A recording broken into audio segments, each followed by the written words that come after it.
Hello and welcome to the May edition of the Superintendent's Report. I'm Cory Mason, filling in for Carol Birdsong, and joining us as always is Superintendent Jason Golden. And Mr. Golden, it has been a fantastic year. It's kind of coming to a close. What I enjoy about this time of year especially is all of the celebrations that we have. And at last night's school board meeting, we were able to celebrate over 80 students for their performance in state organization competitions spanning all sorts of different areas, from technology to Future Farmers of America, TV and film. I mean, it's just really neat to see students excelling in so many different ways. You know, it really is, but I want to jump back first, Cory, and acknowledge, you mentioned that you're filling in for Carol Birdsong. You're our Assistant Communications Director. Carol Birdsong is out. In our culture, for those who don't know Williamson County Schools, she's a bit of an icon. She is. Because she's the one who makes the calls about inclement weather days. And so parents and students, at least for the first day or two of a snowstorm, really appreciate her. You've been working with her for 15 years 15 now. years, Yeah. and so it's really great to have a great team in the communications department. But you spoke to celebrations. We're sitting here in mid-May, and this really is the time of celebrations for our community, for schools, and really you see that across the state, you see that nationwide. The end of the school year is something special. On the athletic side, you didn't even mention that, but I just want to touch on this because it's just a little hint. There's something special about a high school campus on those May days. There's a lot going on a high school campus. Sometimes we have softball, baseball, soccer, track, all those things going on. And those can be the obvious ones that people notice, but we have so many other celebrations, and you mentioned some of those. And so we do want to walk through some of those great successes our students have had as we're finishing out the school year, and that is where we started with our school board.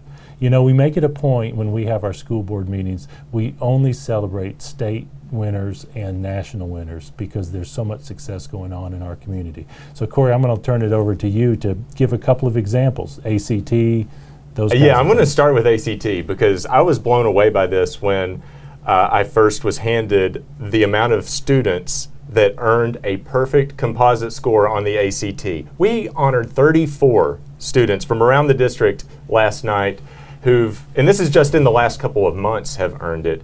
To date, this school year, we've had over 60, which I know at last month's superintendent's report, we were talking about the record that was set in terms of national merit finalists. This is another record for us because we've been tracking perfect ACT scores for the last several years. We've never even come close to 60. So it's really remarkable to see what our students are accomplishing right now. You know, we had 78 National Merit Scholars this year who won that top award for National Merit. We've also been notified that we have a Presidential Scholar. There are 2 per state every year. We're talking about ACT right now. You know, ACT is that door opener largely for scholarships. We're 3 years removed from COVID hitting, and we know that some colleges kind of changed some of their admission standards to address that window of time. But throughout that time, scholarship dollars have been tied to ACT scores, and for some schools, SAT scores. So it is a huge, huge impact for our families, for our students when they get that extremely rare perfect score. We're so proud of our students. We're so proud of the preparation we do. We're so proud of the teachers who serve them. We've been thoughtful about it. Our strategic plan calls for 2 specific goals related to ACT, and it's not an accident that we have so many students scoring those perfect scores. Students across the board have a focus to make sure that some doors are open for them through the process we use to help prepare them for the ACT. Some of the other students that we recognized last night, I mentioned TV and film. So the National Academy of Television Arts and Sciences has its annual competition for it's called their Student Production Awards each year this time of year. And we had 12 students from different schools that earned first place in that. Fantastic. 17 students were recognized for first place in the state DECA competition, DECA being marketing. HOSA, which is for future health professionals. That's where a lot of our students who want to go on to be nurses and work in the healthcare industry are involved in that organization. We had 3 state champions there, 3 in Future Farmers of America, and then 11 in what's called the Tennessee Technology Student Association. So it's just, that's one of the things I love most about this time of year is so many opportunities to celebrate the accomplishments of our students, and it just brings a smile to my face. You know, our vision statement talks about providing a supportive environment that challenges students to excel in academics, athletics, and the arts. And those examples you gave of student successes in statewide competition is a key example of academics in the context of career technical education programs. You know, people who've been out of school for decades probably didn't experience what we know as college and career technical education programs. They drill down deep. It really gets to the heart of preparing a student for their future. A couple of years ago, the governor visited Fairview High School and their mechatronics program. And he had a conversation, just happened to have a conversation with two students, and he asked them what they were doing after school, after high school. One of them said, I'm getting a certification going straight into electronics. Another one said, I'm going to Georgia Tech to become a mechanical engineer. The scope, the breadth of what our students are learning in our career technical education programs is so much more than what was going on in the 1970s. I will share this also. As we record this on Tuesday morning, I just came from our Entrepreneurship and Innovation Center, where our entrepreneurship students were presenting their pitches to a group of judges who had the power to actually invest in their proposed businesses. As I left, those judges were deliberating. Some of our students are going to leave today with an investment in a business that they created while in high school. The opportunities for students really abound here. And we're smiling a lot, Cory, today because it's May. And it is a time for celebration where those successes are becoming realized. All the work students have done to prepare, it's now coming to fruition. Those statewide competitions are finishing up, ACT scores are coming in, graduation is coming, and so it's just a time to smile. In addition to all of those competitions and all those awards we were talking about, we also host as a district a number of events that celebrate not only our students, but I'm thinking specifically about our Shining Apple Awards, which happened right after the last superintendent's report in late April. Our volunteers, who mean so much to us. I know that's one of your favorite events that we have every year. Can you talk a little bit about that? So every year for, I don't know how many years, 20 plus. 20 plus, yeah, 27 I think is the number. We have an annual celebration of our volunteers, and it's a great mix of volunteers nominated by our principals with a description of what the volunteer has done. We had PTO leaders, we had churches, we had businesses, all celebrated in essence, our Volunteer of the Year awards. You know, last year we had a total of $11 million donated from our supporters. And one of the key points I talk about when I speak at our Shining Apple Awards is we can put a number on the dollars, 11 million, but we can't count the in-kind payments that accountants call in-kind. We can't count the hours that our volunteers commit to. We can't count the substance of what they do. And when we have that Shining Apple celebration, it's a thanks to them for pouring into our students. Our community is all in with what we're doing here in Williamson County Schools. In past months, we've celebrated that in TCAP, we've been the best in the state in all four categories, math, ELA, social studies, and science at the elementary level, at the middle school level. We've celebrated all those academic successes. One of the reasons for that is because the complete commitment that our entire community has to our student success. And I know another one of your favorite events that we host each year is near and dear to your heart is our military recognition ceremony, which we just had just a couple of weeks ago.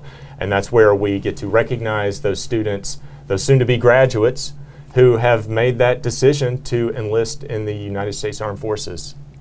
We celebrate our students who make that commitment annually as well. This year, so far, we've had 52 students, high school graduates, who have committed in one way or another to serve in the U.S. military. Some direct enlistments, some commitments to the National Guard, and a lot of ROTC scholarships to the academies, to some of the top schools in the country with ROTC.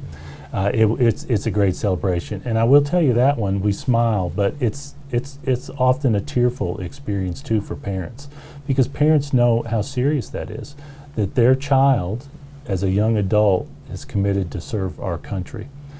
When I spoke to them just last week, the essence of the story I told was that there was a disproportionate amount of leaders in our country who came from the U.S. military.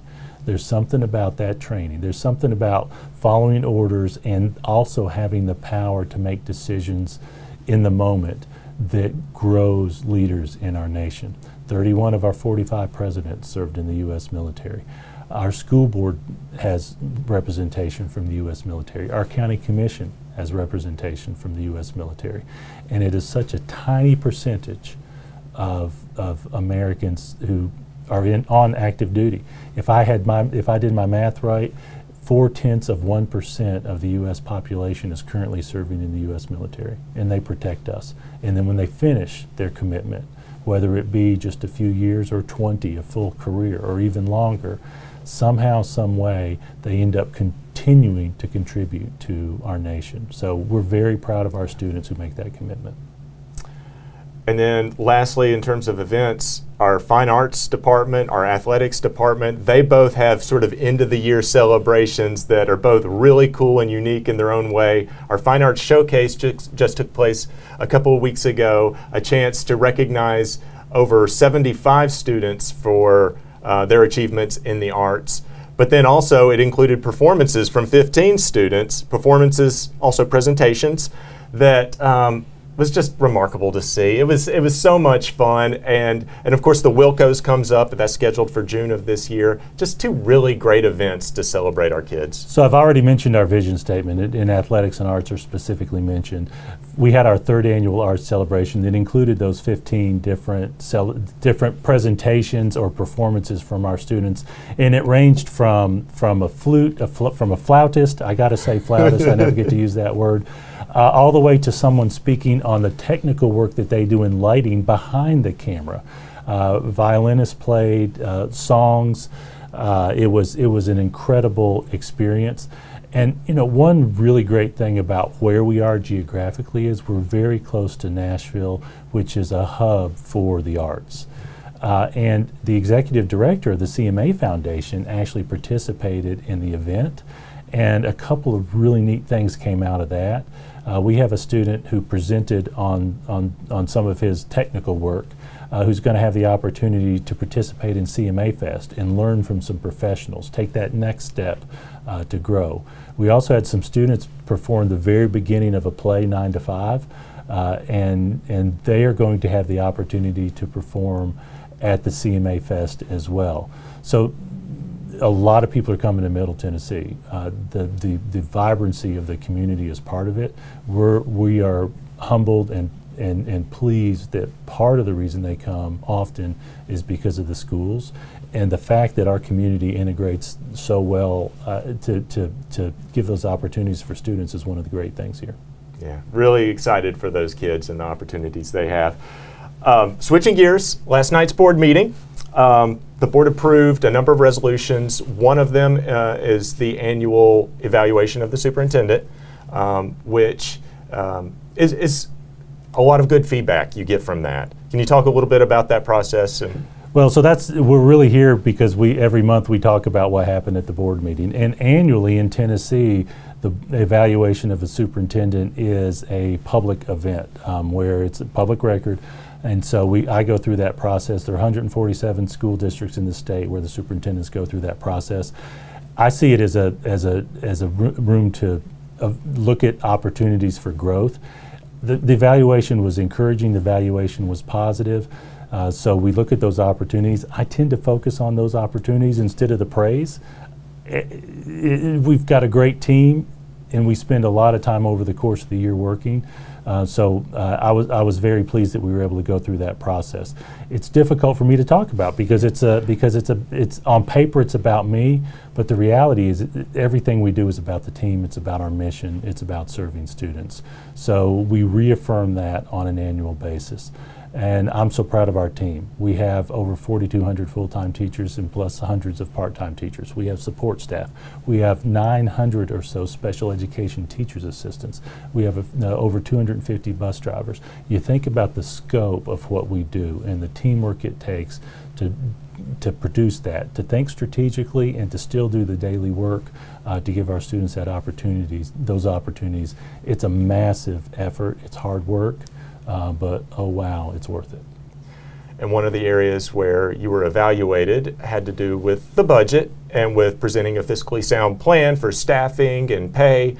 As we sit here today on May 16th, where are we in terms of the budget process? Well, number one, the state is changing its funding model. In this upcoming budget year is the first year they're making that change. And traditionally, we've been on a model that's based on services. For example, we get blank amount per principal, blank amount per librarian, et cetera, for the school system. And now they have switched to a model that's based on students. You get blank amount per student. If a student has particular special needs, you might get a little bit more per student. So the model has changed. As part of that, the state leaders talked in the past year that they were going to add investment into that total funding. For Williamson County Schools, traditionally, about a third of our total funding comes from the state, but we need that funding. We got a projection from the State Department of Education just a couple of weeks ago where it looks like our budget is going to balance. We had some projections a year ago. We actually started this year with a plan for what looked on paper like a deficit budget because we had not gotten those projections yet. Short answer is we look okay on the budget without a tax increase from our county commission. County Commission funds about a third of our budget with property taxes. We get about a third of our budget with sales taxes, and then about a third comes from the state. And then the County Commission, they will vote on it at the end of June. That is correct. We've gone through multiple meetings with County Commission, multiple committees, and the operational budget has passed all those committees. We still have some capital requests for some technology and some capital improvements. We have 50 schools, multiple campuses that constantly need work. If you think about a roof once every 30 years max, and you have 50 schools, we have to do a lot on a regular basis. So we'll be having some pretty detailed discussions on some of those capital items, but the fiscally sound plan to make sure that we continue to fight that inflation battle for our staff, we feel like we're in a good spot for approving the budget.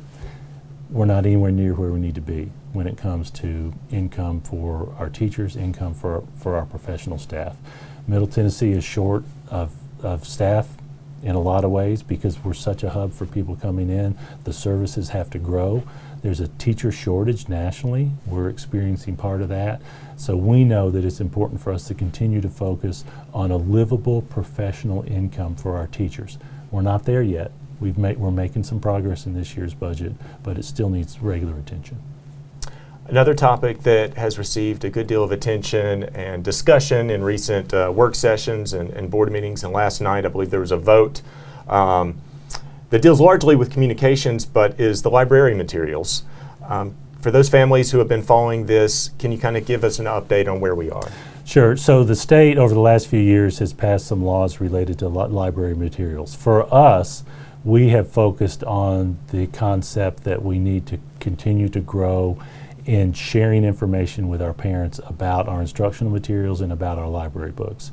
So more specifically, the state passed a law that all library items need to be posted on our website. And so we started with our libraries. We have all of those books coded and scanned in. All of our library book items can be found on our website. Someone can just do a word search. They can find whether or not a particular book is in our library. They can just do a standard search and just scroll through every book that's in our library. On top of that, we received some instructions from the State Department of Education that interpreted that law to include classroom collections. So a kindergarten teacher would have some children's books in the classroom. So we worked on finding a way to scan all those in. We have scanned close to 400,000 separate books that have been in our classrooms based on software that we purchased to comply with this law. We're uploading that information so that all that can be available on our websites as well. Think about your time in those younger grades where there's children's books available for students to read. Every single one of those titles will be available for anyone to pull up on a particular school's website and identify a particular grade where that book might be available. We're finishing up that work really as we speak. Well, it's amazing to see what has been accomplished over the last several months, because 400,000 books, that's just unbelievable. Another thing that was discussed at this month's board work session was the board received the draft strategic plan. Tell us, now that they have had a chance to look it over and they are delving into that, where do we go from here in that process? Well, number one, I'm not a communications professional, but the phrase bury the lead just popped into my head. We're working on a 5-year strategic plan. We've been going through that process for the last 6-8 months or so. We have right now at the moment a 7-year strategic plan, and we're finishing up 6 years. About a year ago, we recognized, and I spoke to the board about the need to just jump a little ahead. A lot has changed in the past few years, and we met so many of the goals in our 7-year plan that it was time to do this a little bit quicker. We went through a very deep constituent stakeholder meeting process in our community with the help and leadership of Lipscomb University, who served as our facilitator. We had 18 actual stakeholder meetings with different groups, from students, and oh my, it was a great experience with our students, to parents, to teachers, to business leaders. Our school board, of course, participated. County commissioners participated in some of our community meetings. We did it regionally, on and on and on. And we feel like we have a very good product that reflects our community, that reflects what they hope for our students. We went through a SOAR analysis led by Lipscomb University, and many of us know what a SWOT analysis is: strengths, weaknesses, opportunities, and threats. And Lipscomb shared with us that really, for a public entity and the way we serve, the SOAR analysis fit a little better, and it focuses on strengths, opportunities, aspirations, and results. And that last question that we asked those participants in all our meetings, where do you want us, Williamson County, to be in 5 years, or some variation on that, was pretty powerful, where we talked about the aspirations from our community. And that really drove the document that we have presented to the board. The board looked at it just this month. We're going to look at it again in June, with the hope that our board will vote to approve our strategic plan in June to drive us for the next 5 years. One of the numbers that stands out to me from that whole process, 3,090 minutes of feedback collected. You think about it, and it's wow. And it's so much to process, but so much good feedback that is going to be inevitably good for the students and the staff of Williamson County Schools. 3,090 minutes. The vast majority of those minutes were spent in an evening during folks' dinner time. So I appreciate those who came. I lost a little weight through the process. It was really a good experience. So many community members participated. I will tell you, a couple of focus points that we heard consistently from our community is the high quality of our teachers. Every single one of those engagement meetings included that as a strength. Our fine faculty and staff. Students shared that, parents shared that, business leaders, our operational folks shared that when they talked about the faculty as well. And related to that, there was a focus on the need to increase their income so that they can live in this community. It's the cost of living is continuing to grow in Williamson County. The cost of housing has become prohibitive for a lot of young families. And so we know from our community that they value our teachers, and they want to make sure that they can live as a professional here in our community. Next, I think it'd be good for our families to get an update on where we stand in terms of the third grade retention law, because TCAP data will be released soon. Summer school is coming up fast. Can you give us sort of an update on where we stand? Sure. So 2 years ago, the Tennessee legislature passed a law that really goes into effect this summer, that if our third grade students hit a particular point that they set on TCAP, which is the state testing for English language arts, they have to participate in some interventions as a condition of moving up to fourth grade. And if they do not participate in those interventions, they have to be retained in third grade again. There's a lot of research that ties third grade success in reading to future success as an adult, and the legislature chose that that crisis point to put this in place. We know as professionals that it really starts earlier, kindergarten, even pre-kindergarten, even our early childhood programs to prepare a student to read. But they evaluated that and based a decision on a Tennessee test. It happens to be the first time our students take TCAP. And so this year, we don't have the results yet as we're recording today, but we are prepared to offer a summer school program in June. Some of our students will have to go to that summer school program as a condition of moving up to 4th grade this year. We're ready as we can be without actually having the data. We're in mid-May. We have just about a week of school left as we record this. We expect to get those results Friday as we sit here on a Tuesday. We've got to let those parents know the results Monday. So we will be working over the weekend to prepare parents. We'll communicate that with parents. And there's actually a retake they can take the last week of school. And then if they still have to go to summer school, then we'll have those students in summer school the first week in June. It'll be a busy time as we put that together. We had a leadership meeting this morning, and I actually was thanking our leaders across the board in every department for their work today, and I asked them, raise your hand if you've been involved in preparing for the 3rd grade retention law. The vast majority of those folks raised their hand. From maintenance to our elementary folks, there's a lot involved in getting that work done.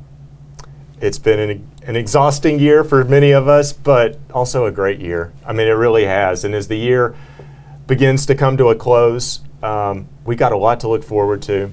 We have promotion ceremonies coming up, high school graduation ceremonies, Spring Fling, which is our spring sports championships, is going to be happening in the next week or two. So just so much to look forward to. We're excited. We're so proud of the work that our students have done this year. Celebrating students is important. I had 3 focus points for the year for our leadership, for our principals. Number 1, celebrate faculty and staff. Number 2, grow in collaboration. Work together as teachers to help bring everyone up. Number 3, focus on student safety. Some of those items we will never give up on. To celebrate students as they finish is a great event. We're so proud of where our students are. And we got another week as we record this, so we'll still be a little nervous until school lets out. And one last thing I want to mention before we end for today, we're hiring. We are not only hiring, but we are actively looking for bus drivers. We have great benefits. We offer paid training, but also teaching and support staff positions across the county. Thank you for that. We have a shortage of bus drivers. You can Google that or do a search in any search engine, and you can find a bus driver shortage in so many communities across the country. We're experiencing that. Bus drivers their starting pay for us is a little over $21 an hour. We actually train. We have state-approved trainers. We have state-approved testers. We can do the entire process for a commercial driver's license with a endorsement for buses on site. We strongly encourage folks to do that. One great thing that we also offer is we offer benefits for all our bus drivers. If you drive a morning route, you drive an afternoon route, then you qualify for health insurance benefits. That's a real driver for some of our folks. And then you add in field trips, athletic events, arts events, and it can be a pretty good job. And you get to work with students. It's one of our celebration points for our transportation department is it's the sunrise and the sunset of a school day. So I just spoke to bus drivers alone. We have a lot of positions open. If you have any interest at all, if you know someone who might have some interest, we'd love to hear from you. Our website's available. It's pretty interactive. And we want to hear from you because we are always looking for staff to serve children. Excellent. Well, thank you, Superintendent Golden, and thank you for joining us at home. That's all the time we have. We'll see you back here next time on the Superintendent's Report.